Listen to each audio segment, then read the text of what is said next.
What is actually happening with Toronto real estate? Is it actually crashing, or are the headlines exaggerated? Well, in this video, we're going to go through Market Watch, which is a report from TRREB. TRREB is the Toronto Regional Real Estate Board, and I think it's going to give you a pretty accurate picture of what's actually going on. And make sure you stay until the end, because some of the measurements are actually crashing and other measurements are actually growing. And it might surprise you which ones are which. So let's get to it.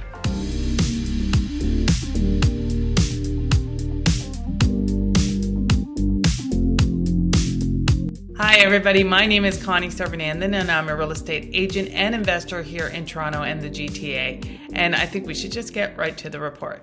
Okay, so this is the TRREB website, and I'm going to try and link it below if I can. If I can't for some reason because of copyright, then you can find it at TRREB.ca. They do lots of reports, but they do a monthly market watch, which will go through the actual numbers for listings that were on TRREB.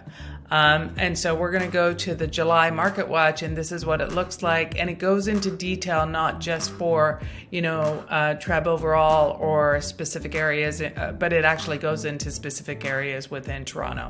So what does this report say? So what I like about this report is that it gives the economic indicators. Now remember, this is for July, so this has changed. For example, the Bank of Canada overnight rate is now sitting at 2.5% after the 1% increase that they announced. And so some of this other information will also be changing, but it gives you a pretty good indication. The other thing that I like about the report is that it gives you sales activity, average price, and then it goes over some year-over-year summaries. And then it breaks it down by, average price and sales activity by the type of dwelling. We're talking about detached, semi-detached, townhouses, and condo apartments. This section here is actually their commentary. And so the commentary in this section right now, it basically saying what we're seeing is that the sales activity is down, and it's actually down 47% versus year ago, which means this is the number of actual homes that are being sold. That is down significantly. The average price is actually, and new listings are also down, but they're only down 4%. And then when you look at average price is actually up. It's up 1.2%. So it's basically flat. But in July 2021, the average price up for TRREB was $1,061,000, and now it's $1,074,000. So up 1.2%. And then the other commentary that they have in here is that they are expecting the trending for sales and new listings to continue, as they didn't make a comment about pricing. They are saying that there are two things that need to be addressed. The first is housing stocks. So they're saying with immigration and low unemployment that there's still a pool of buyers that want to buy, and we need to make sure that we have inventory for them to buy. So that needs to be addressed. And then the other thing that they are saying needs to be addressed is really interest rates and the communication of interest rates. So if you have been watching what's happening with interest rates, and particularly what's happening with the Bank of Canada overnight rate, which has a lot of influence on other borrowing costs. It doesn't set it, but it influences it significantly, including mortgage rates. What you will see is that for the whole pandemic, we were at 0.25%. And then they just started raising interest rates in 2022, and it's gone up significantly, right? So we went from 0.25% to now we're sitting at 2.5% for the overnight rate. So it's a big shock to buyers, And as a result of that, a lot of them are, there's hesitation on what's happening in the market already and what's going to happen with prices. But there's also hesitation about, okay, what's my affordability? Because if these rates keep rising, I may not be able to afford what I think I can afford right now. And Canada has the stress test, which is, when you banks and financial institutions apply a stress test, which tests higher interest rate for the mortgage you're getting.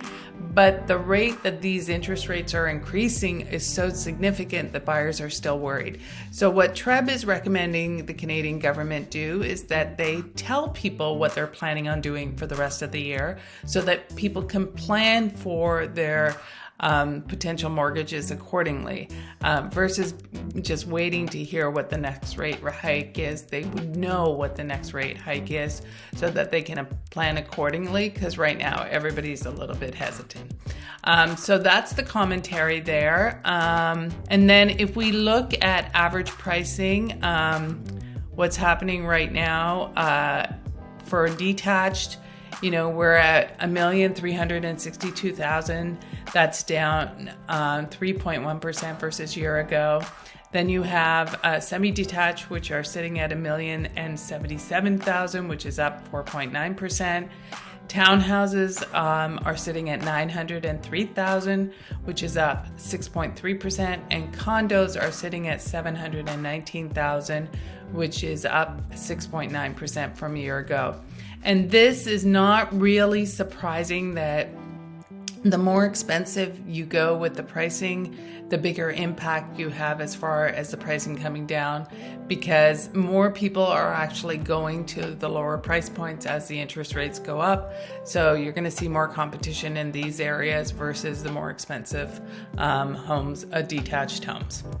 So that's kind of the overall picture, but let's look at what happened in 2022 and some historical data as well. And the way we're going to do that is we're going to go to the very last sheet. So this is what I'm saying is all this information by area, by region. You can get it for Ajax, you can get it for Whitby, you can get it for all these different regions. But we're going to go to the very last sheet and discuss what's happening overall and what happened in previous years, as well as what's happening specifically to 2022. If you're finding value in these videos, please like and subscribe. It really helps us out because it tells me what kind of information that you are interested in seeing. And if you have any real estate needs, feel free to call, text, email, or WhatsApp, and we'll be sure to take care of you. And finally, if you want to talk to me directly, then I'm going to put my calendar link below. Okay, so this is the historical data for average pricing. So what you'll see is in 2010, the average price point that TRREB had was $431,000 for Toronto and the GTA. And then in 2020, and it shows it for every single year, then in 2020, it more than doubled to $929,000. So that was the end of 2020. And then in 2021, you saw increases. There were like increase, decline, increase, like March was 1097, dropped to 1090, then grew to 1108. So there was definitely highs and lows. But overall, what we saw in 2021 is it went from 929 to an annual number of 1095. So that's the average, but so it went from 929 to 1095. So a significant increase there. And then this is what's been happening in 2022. And I think this is what's important to understand.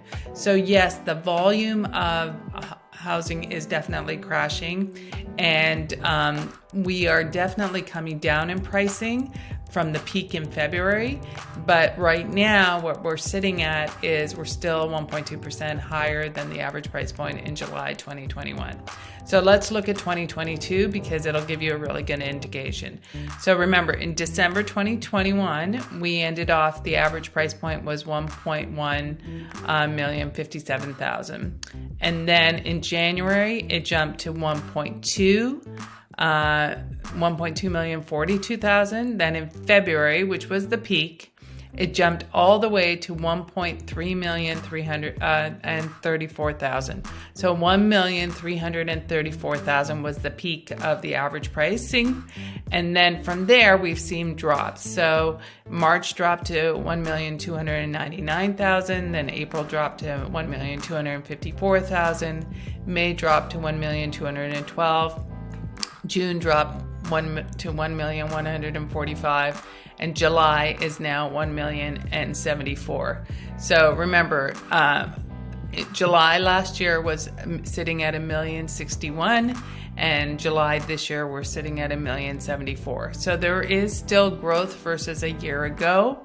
What's going to happen in August, September will be really telling of what's happening overall and what could happen for the rest of the year. So what does all of this mean as a summary? Well, the summary is that as far as the volume of sales activity, it's down significantly. It's almost down 50%. So there's not as many homes changing hands as there were a year ago.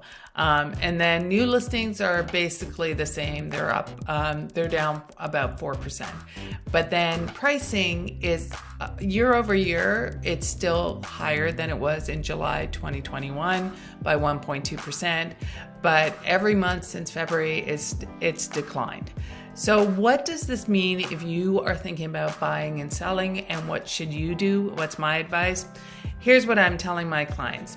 If you are thinking about buying and selling, this is all great information for overall for Toronto and the GTA, but you need to look at information that's very specific to the areas that you're interested in, because this information can change dramatically depending on the area you're interested in.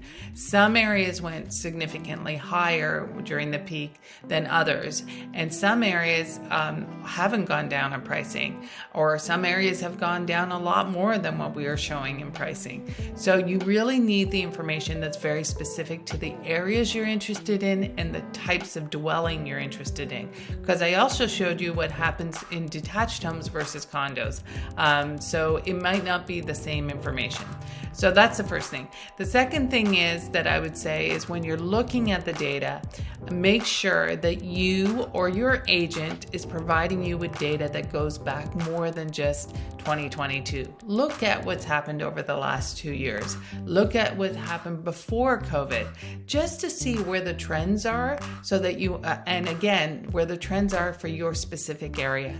And you should have your, you should do this yourself, or you should have your agent take you through this, because this is what I do for my clients, is that I take them through the data so they understand exactly what's happening, so that when there is an opportunity, they can take advantage of it. So I hope that helps. If you have any questions, feel free to reach out to me or make comments below. We love hearing comments, whether they're good or bad, whether you agree or disagree. And then if you have any real estate needs here in Toronto or the GTA, feel free to call, text, email, or WhatsApp, and we'll be sure to take care of you. And if you want to talk to me directly, I'm going to put my calendar link below. As always, thank you so much for watching, and I'll talk to you next time.